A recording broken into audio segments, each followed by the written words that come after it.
I grew up in a progressive paradise. The gap between the haves and the have-nots was practically non-existent.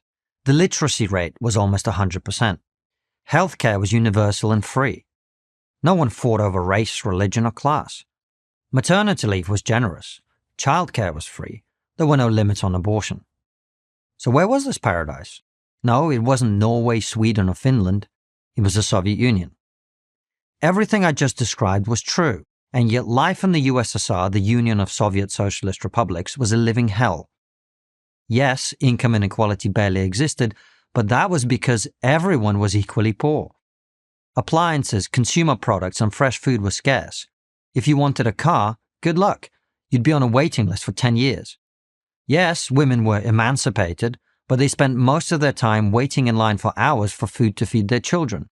Disposable diapers were unheard of, as were vacuum cleaners. A dishwasher? Are you kidding? Healthcare was free, in theory, but you could only get decent and timely treatment if you had influence, connections, and cash to pay the bribes. Everyone was educated, but there were strings attached. If you went to college, the government decided what your career would be and where you'd live.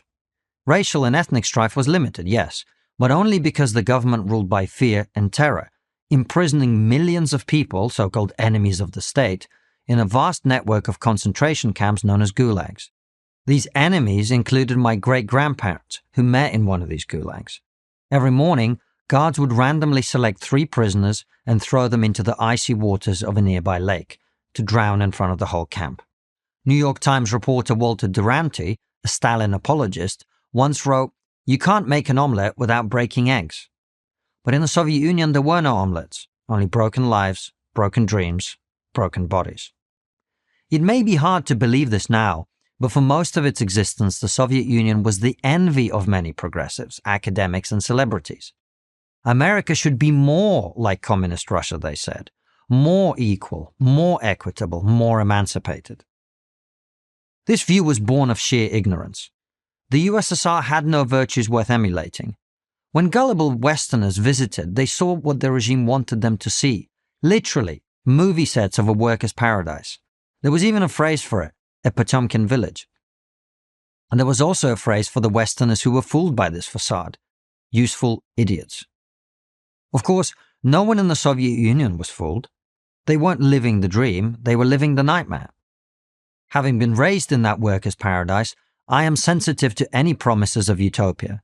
When I hear progressives talking about eradicating inequality, smashing the patriarchy, and righting the wrongs of settler colonialism, all echoes from the Soviet era, my blood runs cold. These promises might sound idealistic, but they're anything but. It seems to be a sad fact of human nature that people who don't realize how good they have it are vulnerable to demagogues who promise to tear it all down and build a better tomorrow. That's exactly what Lenin promised, before imposing tyranny, poverty, and terror.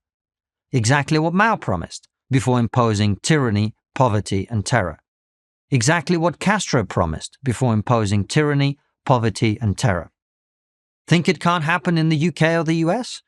Well, maybe not. Maybe our institutions are so strong they can fight off any attempts to undermine them. I certainly hope so. Then again, do you think the Russians knew where the Bolsheviks were leading them? Do you think the Cambodians knew where Pol Pot was leading them? Venezuelans where Hugo Chavez was leading them? I'll tell you where, to that better tomorrow. And just in case you think those Russians, Cambodians, and Venezuelans were just naive, the New York Times thought the same thing in each case, that they were headed to a better tomorrow. Yes, in a perfect world, everything would be free and everyone would follow their bliss while riding unicorns to the end of the rainbow. But we do not live in a perfect world, and we never will. Every sensible person knows that. There's only this world with all its pain, injustice, and disappointment. We must deal with reality as we find it, not as we wish it to be. The irony is that the world we fashioned in the West is close to near perfect when compared to the better tomorrow progressives keep promising us. That's a lesson I've learned from experience. It's a lesson learned by everyone who's lived in one of these paradises. And now, hopefully, you've learned it from me. I'm Konstantin Kisin, co-host of the Trigonometry podcast for Prager University.